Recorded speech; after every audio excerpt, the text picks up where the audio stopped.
Back in 2017, I was facing a really exciting, but equally very challenging moment in my own career when I finally moved into circuit racing back from hill climbing, which is where I started.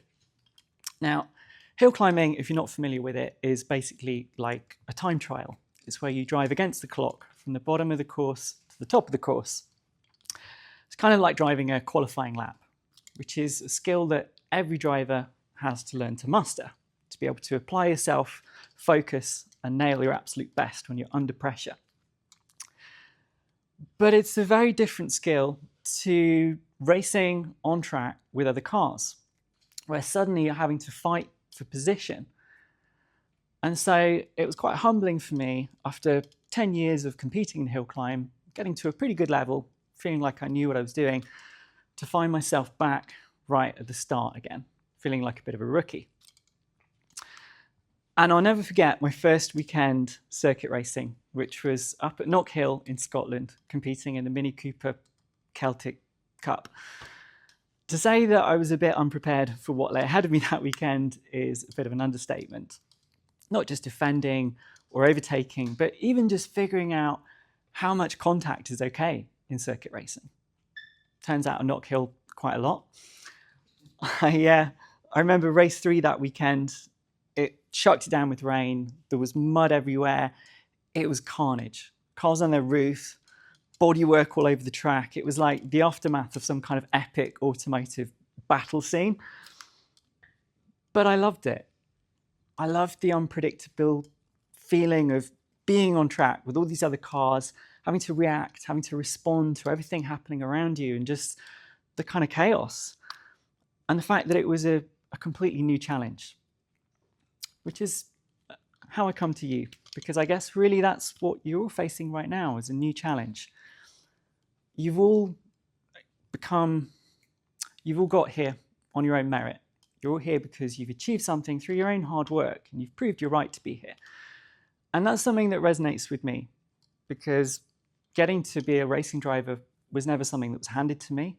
I had to work incredibly hard to make it happen, starting with nothing, £1,500 that I saved from a summer job, and working my way up with no family support or connection to the racetrack or anything at all. So I knew that if I wanted to make it from club racing 20 years later to racing at a professional level, it was going to be a bit like climbing a mountain. And so today I want to talk to you about some of these experiences, some of the things that journey has taught me along the way, and find some relevant lessons and parallels that I can share with you all that I hope will be relevant for you all with the pathway that's ahead of you right now. Now, to do that, I want to jump back to a point when I'd been competing in hill climb for about 10 years, because really this was my apprenticeship. It was where I began. It was where I cut my teeth. I learned the basics, how to run my car, how to go quicker. And I was also in a community of petrol heads, of other people who'd been doing this for decades, a supportive environment with people who could show me the ropes and mentor me and help me grow. But even back then, I had a dream of going off and competing in Europe. See, over there, hill climb is a much bigger, better sport. It's much more exciting. And for one, they close down public roads. So it's a longer 7 kilometers, maybe. You get into much more of a rhythm. It's much faster. There were more spectators. But every time I told my friends that I raced with that this is what I wanted to do, people would be like, well, yeah, come on, Charlie, how are you going to do that? It's a lot of money. You don't have a team. It looks pretty dangerous. You live in England. You've got a full-time job here. The logistics alone of going backwards and forwards to Europe every other weekend, it's impossible. But I had this feeling in my gut, this intuition that said, you've got to get over there and you've got to see it for yourself. So sure enough, 2014, that's what I did. I went over, did a round of the French Hill Climb Championship, and I prepared like mad. I watched every bit of onboard footage that I could find to learn the course. I took a GoPro with me so I could see where I was going right, where I was going wrong. And turned out to be the first hill climb that I won outright. And not only that, I broke the class record. But most importantly, while I was there, I found a way. I found a way to make it work. The only catch was that it wasn't going to be easy. Of course, these things never are.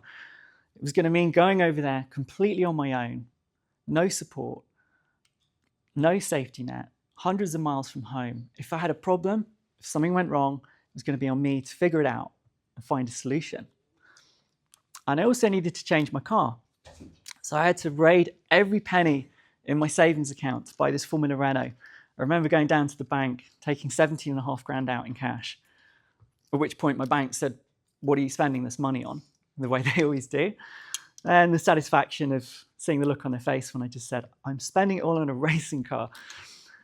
I also had to buy a truck with what little I had left to transport this car, something that I could live in when I was over in France for 4 or 5 days at a time. So I had to build this thing, 4 months work of, something with a bed and a shower that you had to use on your knees, but hey, it was going to work. And the way that this was all going to work in France was that I would have to leave the whole thing at long stay car parking at Lyon Airport between races. So you can imagine everything, like my life savings, pretty much, in this truck in a car park in Lyon, walking away from that, sleepless nights. But it was all worth it because driving over there was just something else, right? You imagine driving something that looks like a Formula One car down a country lane, touching 120 miles an hour, maybe more, where you've got trees and railings and buildings and things flying past you by inches. No margin for error, full commitment. I remember my gauge for how hard I was pushing, I'd come over the line, come to a stop, and I'd look at my hands, and if my hands were shaking from the adrenaline, I knew that I'd given it 100%. If my hands were steady, I knew I wasn't trying hard enough. I mean, driving over there, I think back to some of the risks I used to take. I wouldn't go back and do that now. That was really me pushing myself to the limit. A lot of the time I was exhausted just from the effort of doing absolutely everything on your own. Things went wrong. There were plenty of bumps in the road, whether it was my truck continually threatening to break down the whole of the first year, if it was year 2 having a massive crash into the side of a mountain at 100 miles an hour, took all 4 corners off the car, broke it in 2, walked away thankfully, but the stress of trying to manage that all, I left it with someone in France, crowdfunded the repairs, went back a month later to race it in Germany. It was just constant problems that I'd have to navigate. But it was the most incredible adventure. Driving over there, the whole experience, all 3 years, I've never felt so free, so alive, so in control of my own destiny. Taught me so many things, so many lessons. Taught me that, when you have no script for what comes next, when you can't plan for every eventuality, you have to think on your feet. You have to trust your judgment, your instincts. You have to improvise. Taught me what's possible when you believe in your ideas and you see them through to completion. When you actually throw the kitchen sink at something, what you're really truly capable of. And also that personal growth happens when we step outside of our comfort zone. I had the most prolific experience in terms of my ability, my performance, my results during this period. And really those 3 years were the catalyst for everything that came next, for the confidence for that move into circuit racing. And so a few years later, 2020, I found myself going off to race at the Nürburgring Nordschleife in Germany in a BMW M240i. Now, the Nürburgring is the most unforgiving race circuit in the world. There is nothing else like it. They banned Formula One from racing there in the 70s because it was just too dangerous. 170 corners, 13 miles, 300 meters of elevation. You go airborne 3 times a lap. Very narrow, very bumpy, no runoff, no margin for error. And you might think, well, why do you want to race there? Because a lot of people said to me at the time, if you can drive there, if you can go there and you can do well as a driver, you can drive anywhere. It's like the ultimate proving ground. So it was a big gamble for me to go and race there. But I was coming out of a really tough year, and I had a feeling that I needed to prove this to myself as much as anyone else. So you can imagine, I already felt a bit of pressure going off to do this. Now, there was a driver, an instructor, who raced in the team that I was in called Oscar, who I became friends with. And I remember early on, before we started the season, saying, can you just show me a lap in the race car? Right, you drive it, a 9-minute 20 lap. It's a long old lap. And I'll sit next to you, and I just want to experience how hard you have to push the car. So off we go. And I'm not joking, within about 90 seconds, I'm having a panic attack. I'm sat in the car thinking, I can't do this. I cannot drive this car this fast, this hard on this circuit and not have a crash. But at the same time, there's no way out, right? I've signed a contract. I'm racing the whole season. And I think, there are still times now where I have moments like this, where I feel a bit out of my depth. I think we all have those moments, right? When it happens, you have to remind yourself, or at least this is what I do, I remind myself of all the moments in my life when I felt this way before. I've had this feeling. And all the times that I've overcome that feeling. You have to trust yourself. Trust that you will meet the problems of the future the same way you met the challenges you faced in the past. And when we think about resilience, personally, I think resilience is the product of all the moments in our life when we faced adversity. Whether those moments are big or small, all those moments laid end to end. The fact is, we all face adversity, right? So we all have resilience, and sometimes it's just about remembering what those moments were to think, yeah, actually, I did that before, I can do it again. In those moments, don't be afraid to ask for help. Right? Asking for help isn't a sign of weakness, it's showing initiative. Asking for feedback, advice, a bit of guidance. I couldn't have got through that experience without Oscar's help. I got out of the car and said, I can't do this. Can you help me work through this? We've got a few weeks. Let's put a plan together. And sure enough, we did. Racing on the Nordschleife, it was always tough. You often had something like 140 cars, 25-kilometer track. You're always dealing with traffic, one eye in your mirror. Then you throw in some bad weather. And the track is so huge that you can easily have it chucking it down with rain on one corner and everywhere else is bone dry. So I had this fear sometimes of coming around a corner on slicks to a soaking wet track, maybe an accident, and what are you going to do? So it was a real exercise in keeping your cool, staying calm, having things continually thrown at you, and having to adapt to the conditions. Now, there will be times in your careers where you have to adapt to conditions, whether it's something that challenges you, like a new technology, like we're seeing with AI, that's changing the whole way we have to work together, whether it's something exciting, a new opportunity, a new role that opens up, a chance to lead your team on a really big project. And there might be moments where you don't feel ready, where it feels like a risk to step up and step outside of your comfort zone. In those moments, try to trust yourself, trust your own ability, trust your team around you. All we can ever really do is our best. And sometimes we find, or I've found, when I push myself a bit outside of my comfort zone, those are the moments when I have to step up, where that bit of pressure, that bit of the unknown brings something out of me. It makes you thrive. And the right kind of pressure, just enough sometimes, can be a really good thing. As a driver, we're always dealing with pressure, right? Because everything we do is recorded. Everything is seen. Every bit of data, every input, every turn of the wheel. So you've always got that in the back of your mind that if you get something wrong, you'll be sat there with your race engineer, your teammate, your team manager, and you'll have to go through it all, blow by blow. Whenever you're behind the wheel of the car, you are always accountable. There's no getting away from it. So there's no hiding from your mistakes. There's a very common scenario that I think every driver is probably familiar with, where you make a mistake coming into a corner. And you think, well, what happens at the next corner? chances are you make another mistake because you're not thinking about the corner that you're about to drive, you're thinking about the mistake you just made. And so very quickly you can make 2, 3, 4 mistakes in succession. So you have to develop this ability to let go, to be able to compartmentalize things as they happen sometimes. It's no use me turning up race 1 Saturday.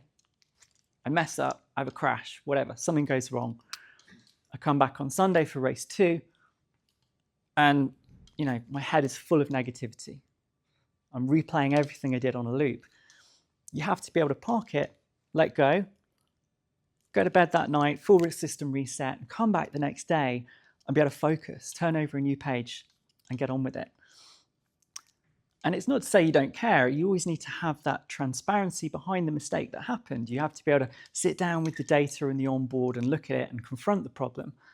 And sometimes that is a bit of an uncomfortable experience to go through. But ultimately, that is what teaches you how to adapt, how to change, how to use that failure as the inspiration to come back and approach it with a new perspective and start again.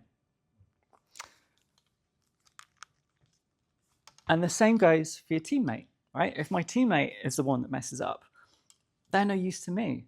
If their head is, spiraling out of control, it's on me to build them up, to lift them up and get them back up to where they need to be. And that might be showing a bit of vulnerability. It might be saying, look, hey, you think you've done something stupid, but a couple of years ago, I did this. Come on, it's not that bad. We can all be that person who lifts the team, that person who picks other people up and gives them that boost, that bit of support when they need it, who lifts the team when it gets tough. I think another thing I would say is, don't be afraid to use your voice. Don't be afraid to speak up and to stand out at times as well. In motorsport, we're continually chasing incremental margins, these little tiny gains, these details, maybe a tenth of a second, these things that can be the difference between finishing on the podium or finishing in the mid-pack. And to do that, we need to look at every idea, every angle, new ways of thinking. Sometimes it's the things that people haven't thought about that we need to consider. And so in that environment, it's about, it doesn't matter if it's not the right solution, it's about hearing the ideas in the first place. In all the most high-performing teams that I've worked in, everybody has a voice. Everybody feels seen, everybody feels respected. You have that recognition. Because when you help to fix a problem, when you offer a solution, when you stand up, you step up, you stand out. And that's a good thing. Going through my career with virtually no money at times, I've had to continually try to find ways to step up, to stand out, to grow my profile in ways that perhaps I wouldn't always think were obvious. And it's meant being very resourceful, thinking about all the different skills and things I've learned as I've gone through my career and how, where, and when you can apply them. There was a moment when I was racing in France. There was a guy called Gilles who was shooting little montages of drivers and selling them to them to put on their social media. Gilles became a good friend, and I looked at what he was doing and I thought, everybody else is missing a trick here because there's something really obvious to me that we could do with this.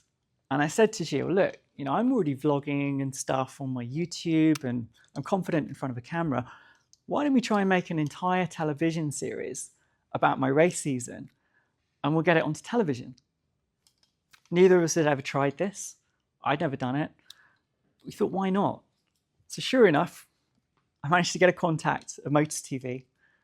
And this guy said, look, I can't pay you for it, but if you give it to me for free, I'll play it and I'll repeat it as much as I can and I'll give you all the figures on the airtime.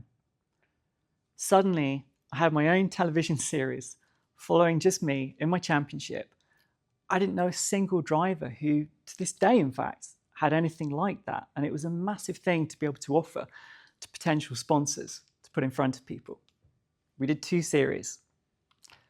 Try to be someone who spots those opportunities, who creates them, who adds that value. Whether it's a bit of lateral thinking, whether it's that you have a unique lived experience that gives you a special lens on a problem, whether you're just really confident, standing up and pitching ideas in front of your team, whatever that looks like, find ways to think about what your special abilities and skills are and how, where, and when you can apply them. One of the abilities that I've had to really develop is that determination to keep going at times, to keep pushing and to refuse to give up when things get tough. There have been a lot of times in my career when I felt like quitting motorsport, because it can be a love-hate thing at times for me. Sometimes that's in a race. You know, I've started a race, pole in class. Somebody rear ends me, lap 1, I get spun, and I'm back of the grid. I can't even see the pack. Everybody just disappears. And in those moments, you know, you're seething. You've got an hour of driving ahead of you nearly, and you just want to throw the towel in. But you can't do that because the whole team has put everything into getting you there, getting you to that point, giving you that opportunity. You can't let them down. So you have to grit your teeth and you push 100% until the flag. Every lap, doesn't matter what happens, because you never know what's coming around the next corner. Suddenly there's a big crash, there's a safety car, everybody's bunched up, you're back in the fight. And the same goes for off-track too. You know, 2019, I had a disastrous year. Everything went wrong for me. I got into a lot of trouble with the race team. I ran up some big bills that I couldn't cover. And on top of that, sorry, it threw me. On top of that, I left my job to put everything into motorsport. And little did I know there was a global pandemic coming around the corner. Suddenly I had a race team trying to sue me. I thought I was going to be bankrupt. I had no job, no income. I honestly didn't know if I'd have a roof over my head 12 months later. And it was around that time that I was racing in Germany. You know, it was all I could do that year in 2020 to get the budget together to go and race the BMW at the Nordschleife. Now, little did I know what was coming, because someone from an external marketing and comms agency at BMW took an interest in my story. And they wrote an article on me, which went up on BMW.com. And I'll never forget seeing that on the main BMW website. It was a massive moment for me, especially because I never thought that I would see a manufacturer like BMW or anyone in the automotive space giving someone like me a platform. And I knew there and then that I wanted to work with BMW, but I didn't know how. There was no pathway, no obvious way to make this happen. So it's kind of a funny story, really, because my next door neighbor at the time was also a racing driver, and he did a lot of work with CarWow, and he used to bring home a lot of really amazing cars. And every time he came home with a BMW, I said, can you just lend it to me for an hour? I'll be really careful with it. And I'd shoot some content and tag BMW UK. He probably wondered how their press cars were ending up on my Instagram feed. And bit by bit, it started a conversation, and I started to do work with BMW. They started to give me loan cars. I started doing British touring car takeovers on social media. And in the time since, I've done all kinds of things, right the way up to appearing in Vogue magazine as part of the Forces for Change campaign. I'm very proud of the work that I've done. I'm very proud of the partnership and really everything that came from being a friend of the brand. It's taken hard work, persistence, creativity, a lot of effort to make it happen, but it's been so worth it. But there's one other element, and it's quite a big element, I think, as to why I think the partnership came to be in the first place. And it really goes back to that first article that BMW did. And that's because I've always been myself. I've always tried to be true to who I am. And the slide's stuck. Back in 2017, it wasn't just moving into circuit racing that I was weighing up. I had a big decision to make about whether to come out in motorsport, whether to hide my identity, or whether to share it, whether to celebrate who I am in a way that could help inspire other people. in a way that would enable me to stand up for the things that matter to me, my own values, my own beliefs. And it took a lot of guts to do it, but it's something that I'm incredibly proud of today. And so having integrity, being true to who you are, being authentic, this is my final piece of advice that I want to leave you with today. So congratulations on everything that you've achieved to be here at this incredible milestone. You all have very, very exciting futures at BMW ahead of you, I'm sure, whatever that looks like, whether it's helping shape the future of mobility, whether it's working in sustainability, whether it's just selling loads of cars and being the person that pushes your team to excel at new heights. But whatever your future looks like, wherever it takes you, just remember, trust your instincts. Remain undeterred by failure. Don't be scared. Keep going. Keep pushing. Believe in your ideas. Be adaptable. When life throws you a curveball, don't be afraid to ask for help. Motivate your team. Help lift the team. Help get everybody rallied together when things get tough. Be resourceful. Be creative when you're facing challenges. And lastly, just be yourselves and have fun. Good luck. Thank you.